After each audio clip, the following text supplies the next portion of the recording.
युती अशी शब्दशः झाली पण मनाने तुटलेलीच आहे. बघा अजून 2 दिवस काय काय होतं ते.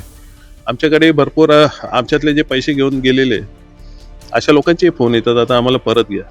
आम्ही त्यांना दरवाजे कायमचे बंद केलेले आहेत, परंतु बाकीचे पण यांनी जे खेळ केलेले आहेत किंवा पक्षांतर्गत यांची जी चढाओढ होती किंवा खूप लोक 10 वर्ष झाली इलेक्शन झालेले नाही आहेत, त्यामुळे खूप कार्यकर्ते जे असतात प्रत्येक पक्षातले इच्छुक असतात, ज्यांनी 5-5, 10-10 वर्षे मेहनत केलेली अशी लोक नाराज झालेले आम्हाला दिसत आहेत सध्या तरी. आणि युती अशी यांची झाली असेल दिसते वरवर, परंतु ती तसं नाहीये. ज्यांनी सांगतात की मराठी व्यापाऱ्यांना मारायला झाली तर जसं तसंच करतो. कोणी कोणाला कोण व्यापाऱ्यांना कोणी मारायला जातोय का?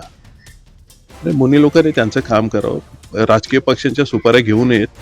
अनेक जैन लोक आमचे मित्र आहेत, व्यापारी आहेत, कोणी सांगावं येते कोणाला काय त्रास होतोय का? मला वाटतं या राजकारणात अशा लोकांनी साधू संत पवित्र काम करत असतात, त्यांनी पडायला नाही पाहिजे. एक समजूतदारीने तणाव व्हायचं काम एका बाजूने होत जरी असेल कदाचित, तर तो निवळेल कसं या मागे बसायला पाहिजे.